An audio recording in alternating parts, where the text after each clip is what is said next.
कार्तिक मास है पुण्य का, भक्ति में रच बस जाए। छठे दिवस की कथा सुन, मोक्ष का मार्ग दिखाए। हरे कृष्णा। आप सभी पर कान्हा जी का आशीर्वाद सदा बना रहे। कार्तिक मास हिंदू धर्म में विशेष महत्व रखता है और इस मास के छठे दिन की कथा मोक्ष प्राप्ति का मार्ग दिखाने वाली है। यह कथा श्रद्धा, भक्ति और भगवान के प्रति समर्पण का अद्वितीय उदाहरण है। इस दिन की कथा से न केवल पापों से मुक्ति मिल सकती है, बल्कि मोक्ष के द्वार भी खुलते हैं। तो आइए श्रोताओं, भगवान श्री कृष्ण का नाम लेकर हम आज के कार्तिक मास महात्म्य के छठे अध्याय का श्रवण करते हैं। जैसा कि आप सभी जानते हैं कि जलंधर की आज्ञा मिलने पर दैत्यों ने द्रोणाचल पर्वत, जिस पर अपार संजीवनी बूटियां थी, जिनका प्रयोग करके देवगुरु बृहस्पति सभी देवताओं को जो कि युद्ध में मारे जाते थे, उन्हें पुनः जीवित कर दिया करते थे। तो जब दैत्यों को जलंधर ने आज्ञा दी कि द्रोणाचल पर्वत उठाकर समुद्र में फेंक दो, तो दैत्यों ने वह संपूर्ण द्रोणाचल पर्वत उठाकर समुद्र में फेंक दिया। इसके बाद देवगुरु बृहस्पति जी जब दोबारा युद्ध आरंभ हुआ तो एक बार फिर से संजीवनी बूटी लेने के लिए द्रोणाचल पर्वत पर गए, लेकिन वहां पर पर्वत नहीं था। तो देवताओं का संहार होते हुए देखकर देवगुरु बृहस्पति घबरा गए। व्याकुल होकर बृहस्पति देव ने देवताओं से कहा कि अब शीघ्र यहाँ से भागो, क्योंकि यह दैत्य जलंधर के अंश से उत्पन्न हुए हैं, इसलिए ये तुम्हारे मारे से अब नहीं मरेंगे। देवगुरु बृहस्पति जी की यह बात सुनकर सभी देवता घबरा गए और भयभीत होकर भागने लगे। जब समस्त देवता दसों दिशाओं में भागकर छिपने लगे, तब दैत्यराज जलंधर ने जीत के नगाड़े बजवाते हुए अमरावती नगरी में प्रवेश किया। देवताओं के भाग जाने पर इंद्र की राजधानी अमरावतीपुरी शुंभ और निशुंभ के अधिकार में सौंपकर जलंधर देवताओं का पीछा करने के लिए सुमेरु पर्वत की ओर चल दिया। देवराज इंद्र आदि सभी देवता दैत्यराज जलंधर को अपनी ओर आता हुआ देखकर भगवान विष्णु की स्तुति करने लगे। वे नतमस्तक होकर विनीत भाव से बोले, हे मच्छ, कच्छ आदि अनेक रूप धारण करके अपने भक्तों के दुखों को मिटाने वाले, हे सारी सृष्टि का पालन और संहार करने वाले, शंख, चक्र, गदा और पद्म को धारण करने वाले, हे प्रभु, आपको बारंबार नमस्कार है। हे लक्ष्मी रमना, हे दैत्यों का नाश करने वाले, हे पीतांबरधारी, हे शरणागतों के रक्षक, आपको नमस्कार है। जलंधर नामक दैत्य से पीड़ित होकर हम देवताओं के समस्त संताप को हरने वाले, हम चंद्र सूर्य दो नेत्रों वाले आपको नमस्कार करते हैं। जो कोई भगवान की इस संकट नाशक स्तुति को पढ़ता है, उसके समस्त संकट भगवान स्वयं दूर कर देते हैं। राजा पृथु भगवान देवताओं की स्तुति सुनकर और उनके महान दुखों को देखकर शीघ्रता से उठकर और गरुड़ पर सवार होकर जाने लगे। तब महालक्ष्मी जी ने पूछा कि हे प्रभु, आप कहाँ जा रहे हैं? तब भगवान विष्णु ने उत्तर दिया कि तुम्हारे भाई जलंधर के भय से भयभीत तथा पीड़ित देवताओं की सहायता करने को मैं जा रहा हूँ। प्रभु की यह बात सुनकर लक्ष्मी जी कहने लगी, भगवान, मैं तो आपकी परम प्रिय हूँ, फिर आप मेरे भाई को कैसे मार सकते हैं? भगवान ने कहा, हे देवी, शंकर जी से उत्पन्न और ब्रह्मा जी के वचन के कारण हम जालंधर को कदापि नहीं मारेंगे। लक्ष्मी जी को इस प्रकार समझाकर शंख, चक्र और खड़ग लेकर भगवान विष्णु जलंधर से युद्ध करने के लिए युद्ध भूमि में पहुंच गए। उस समय बहुत से दैत्य गरुड़ के पंखों के वेग से ही मारे गए। पवन से पीड़ित दैत्यों को देखकर जलंधर को अत्यधिक क्रोध आ गया और वह स्वयं भगवान विष्णु के सामने युद्ध करने को आ गया। उस समय जलंधर और भगवान विष्णु में घोर युद्ध हुआ। उस समय बाणों से आकाश ढक गया। तब भगवान विष्णु ने जलंधर के रथ का ध्वज, छत्र और बाण काट डाले और रथ के सभी घोड़ों को भी मार डाला। यह देखकर जलंधर ने गरुड़ के मस्तक पर गदा से जोरदार प्रहार किया, जिससे गरुड़देव मूर्छित हो गए। तब भगवान विष्णु ने अपनी तलवार से जलंधर की उस गदा को ही काट डाला।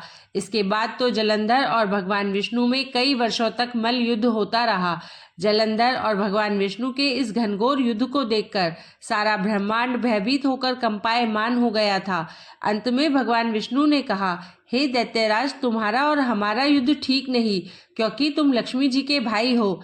तब जलंधर कहने लगा, अगर आप प्रसन्न हैं तो मैं आपसे यह वरदान मांगता हूँ कि आप लक्ष्मी जी और गरुड़ सहित मेरे घर में ही निवास करें। यह सुनकर भगवान विष्णु लक्ष्मी जी और गरुड़ सहित उसके यहाँ रहने का वचन देकर चले गए। तब समस्त देवी देवताओं के स्थान पर दैत्यों की नियुक्ति करके जलंधर अपनी राजधानी में निवास करने लगा और देवताओं, गंधर्व और किन्नरों के पास जितने भी रत्न थे वे सब छीनकर उसने अपने अधिकार में कर लिए। निशुंभ को शासन करने के लिए उसने पाताल लोक में भेज दिया।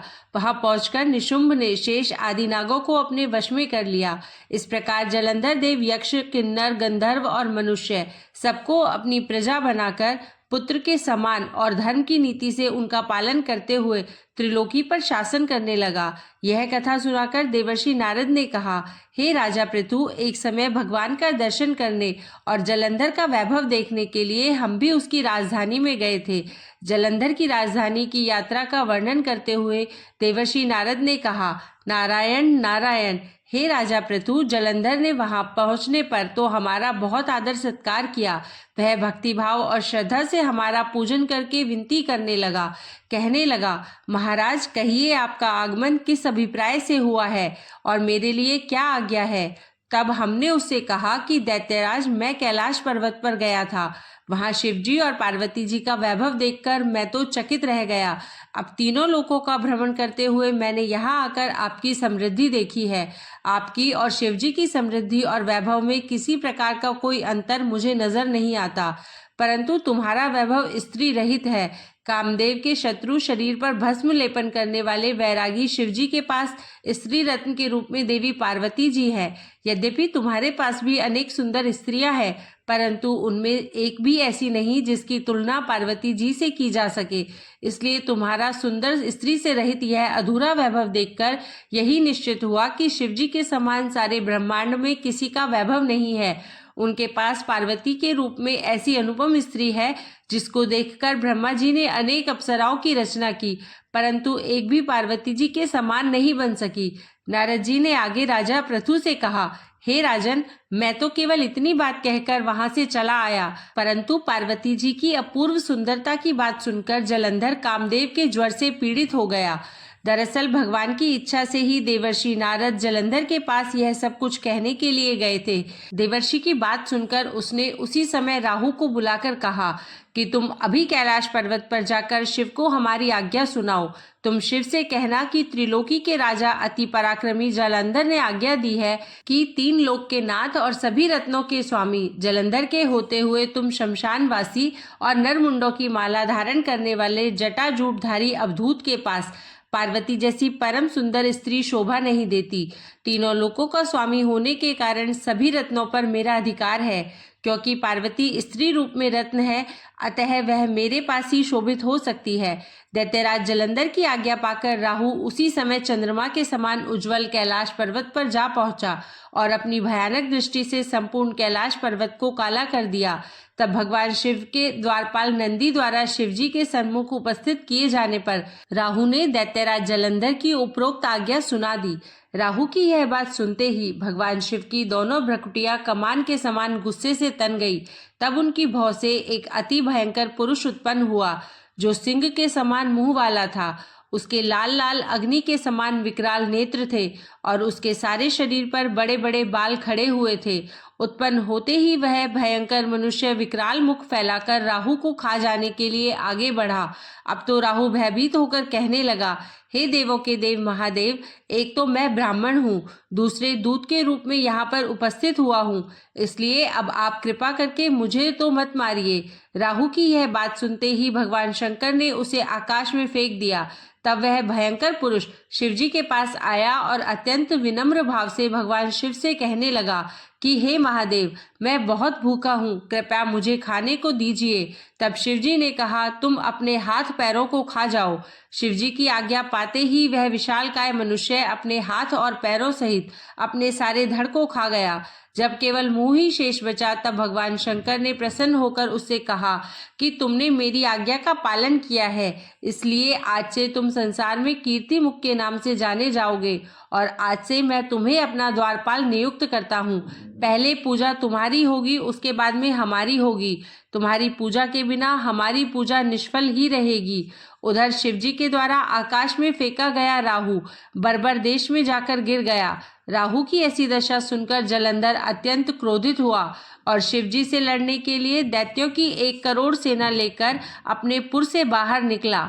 इसी समय उसके सामने से एक आंख वाले दैत्य गुरु शुक्राचार्य और अंग भंग राहु को उसने आते हुए देखा। इसके अलावा और भी अनेक अपशगुन हुए। उन्हें देखकर भी वह रुका नहीं। वह अपार दैत्य सेना सारे आकाश में बादलों की तरह छा गई। जब देवताओं ने दैत्यराज जलंधर को अपार सेना सहित कैलाश पर्वत पर चढ़ाई करते देखा तो चुपचाप इसकी सूचना शिवजी को दे दी। समाचार पाते ही शिवजी ने विष्णु भगवान का स्मरण किया और भगवान विष्णु स्मरण करते ही उनके सामने उपस्थित हो गए। तब शिवजी ने भगवान विष्णु से कहा, हे नारायण, देवताओं को पीड़ा देने वाले इस महादैत्य को आपने क्यों नहीं मारा? इतना ही नहीं, आप स्वयं श्री लक्ष्मी सहित उसके घर में ही विराजमान हो गए। आखिर इसका क्या कारण है?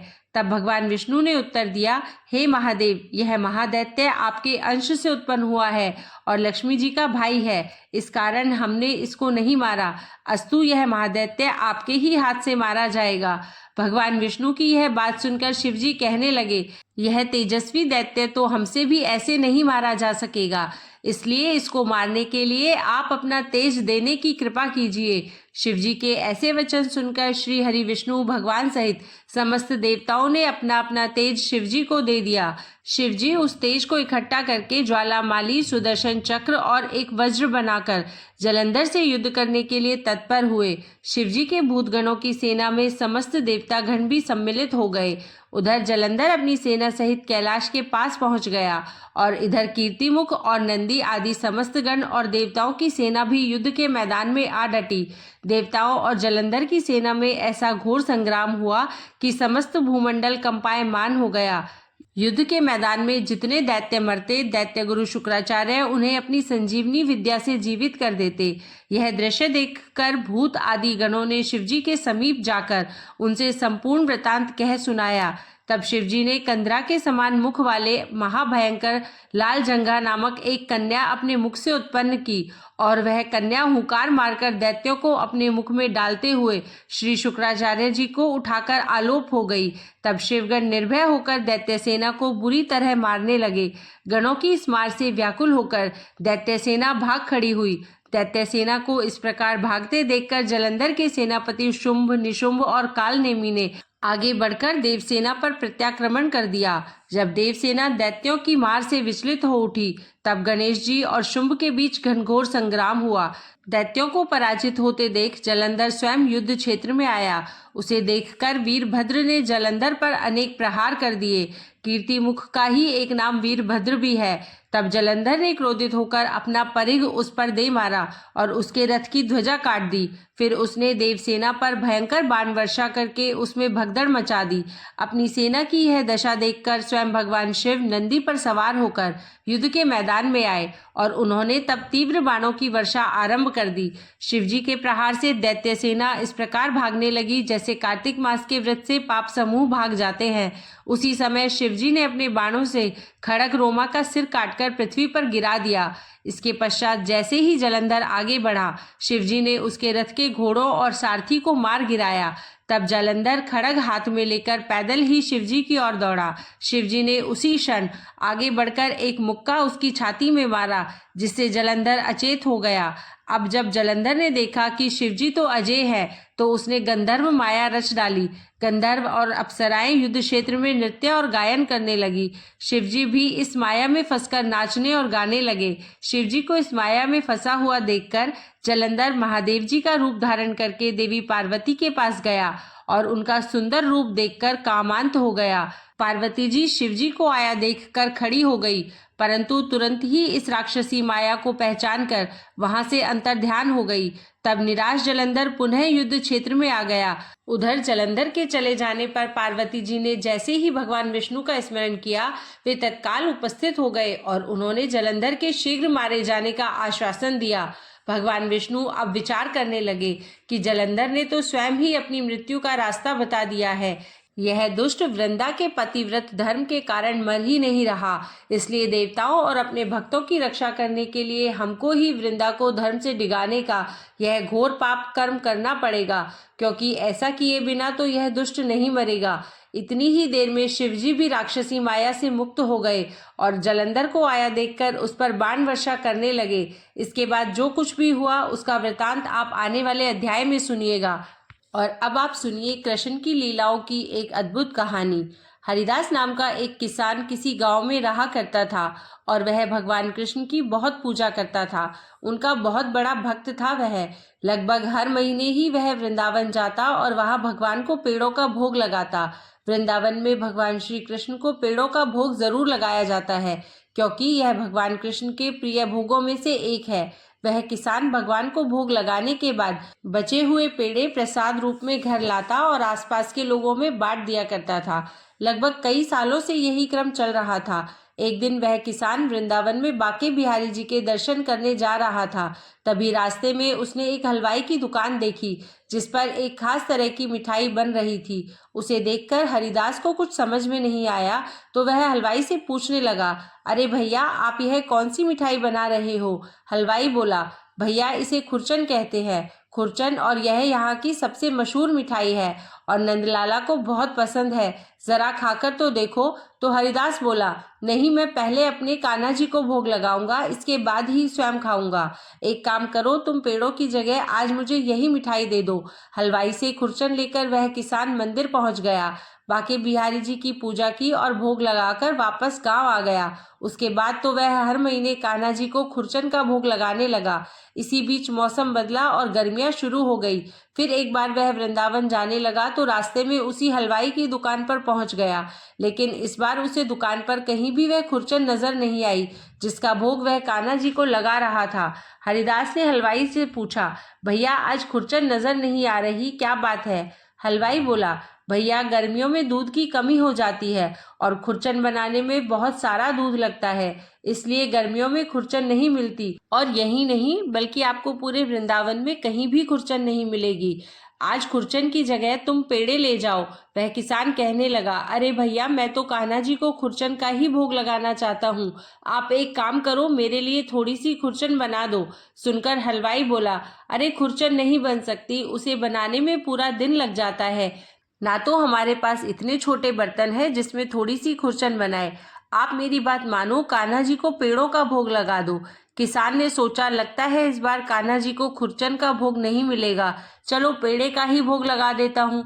ऐसा कहकर उसने हलवाई से पेड़े लिए और भगवान को भोग लगाने के लिए मंदिर में पहुंच गया और भोग लगाकर वापस आ गया। जब अपने घर पर वह रात के समय सो रहा था तो उसके सपने में कान्हा जी बाल रूप में दिखाई दिए। उसने देखा, नन्हे से कान्हा जी की आंखों से आंसू टप टप बह रहे हैं और उनके सामने पेड़े पड़े हुए हैं जिसका भोग उसने कान्हा जी को लगाया था। कान्हा जी को उदास होकर इस तरह रोते देखकर हरिदास की तो झट से नींद खुल गई। वह बहुत बेचैन हो उठा। उसे लगा उसके कान्हा जी बहुत नाराज है, दुखी है और उन्हें खुरचन का ही भोग चाहिए। और वह अपने मन में सपने को याद करके रात में ही पैदल वृंदावन के लिए चल पड़ा। रास्ते में वह चलता जा रहा था और किसी तरह चलते चलते वह हलवाई की दुकान पर पहुंच गया। वह लगातार सारी रात तक चलता रहा था। अब जब वह वृंदावन में उसी हलवाई की दुकान पर पहुंचा तो सवेरा होने वाला था। हलवाई भी इतने समय में उस किसान को अच्छी तरह से जान गया था, क्योंकि वह किसान भी लगभग हर महीने ही वृंदावन के उस हलवाई की दुकान पर पहुंच जाया करता, क्योंकि उसे अपने कान्हा जी के लिए खुरचन का भोग जो लेना था। हलवाई ने जब किसान को देखा तो कहने लगा, अरे भाई जी, इतनी सुबह सुबह क्या बात है? तो किसान बोला, अरे भैया, आप मुझे बता दो खुरचन कैसे बनेगी, नहीं तो मेरे नंदलाला तो भूखे ही रह जाएंगे। हलवाई बोला, हमारे जैसी खुरचन पूरे वृंदावन में कोई नहीं बनाता, हम तुम्हें कैसे बता दें? मुझे तो लगता है तुम्हें किसी हलवाई ने खुरचन के बारे में पता करने भेजा है कि कैसे खुरचन बनाई जाती है, क्योंकि इतनी स्वादिष्ट खुरचन तो केवल हमारी ही दुकान पर मिलती है और यहाँ तुम कान्हा जी का नाम लेकर झूठी मनगढ़ंत कहानियां बना रहे हो ताकि मैं तुम्हें खुरचन बनाने की विधि बता दूं। चलो भागो यहाँ से और फिर कभी दोबारा नजर मत आना। हलवाई से डांट फटकार सुनकर किसान बेचारा दुखी हो गया और वह कान्हा जी के मंदिर के बाहर जाकर चुपचाप बैठ गया। दुख के मारे वह कान्हा जी के दर्शन करने भी नहीं गया। खाली हाथ जाता तो कैसे जाता, उसे तो नंदलाला के लिए खुरचन का भोग ही चाहिए था। अब इधर किसान को मंदिर की सीढ़ियों पर बैठे बैठे सुबह से शाम हो गई और वह भूखा प्यासा वहीं बैठा रहा और हरे कृष्णा का जाप करता रहा।